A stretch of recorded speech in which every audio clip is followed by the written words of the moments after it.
লক্ষ্য তোমাকে স্থির রাখতে হবে আর সবসময় সামনের দিকে এগিয়ে যেতে হবে। হ্যালো এভরিওয়ান, আমি দীপিকা। তোমরা সবাই কেমন আছো? আশা করি জানি সবাই খুব ভালো আছো। আমিও বিন্দাস আছি।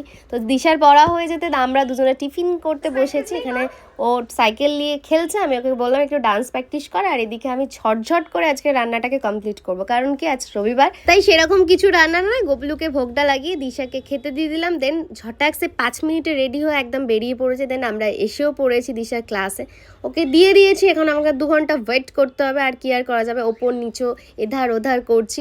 আর বসে থাকতে থাকতে মনে হলো চলো একটু নন্দন থেকে তোমাদের ঘুরিয়ে আনি, নিজেও একটু ঘুরে আসি। আর গাছগুলো কীরকম শুকিয়ে গেছে, যাই হোক দেখো কত ভিড় লেগে আছে। আমি ভাবলাম ভিডিও নেব, কিন্তু এত মানুষের মাঝখান থেকে ভিডিও নিতে কীরকম একটা লজ্জা লজ্জা লাগছিল। তারপরে কি আর করব, এই ভেবেই ফোনটাকে রেখে দিলাম। আর নন্দনে তো একটা প্রোগ্রাম লেগেই থাকে। যাই হোক তোমাদের আরেকটু দেখিয়ে দিলাম। আর চলো ফুল কাকুর কাছে যাওয়া যাক, কারণ অনেকদিন পর রাধারানীর সাথে দেখা করতে যাচ্ছি। ফুল না নিয়ে গেলে কি হয়। তারপরে দিশার ছুটি হয়ে গেছে, এখন যাচ্ছি আমরা মন্দিরে। চলো।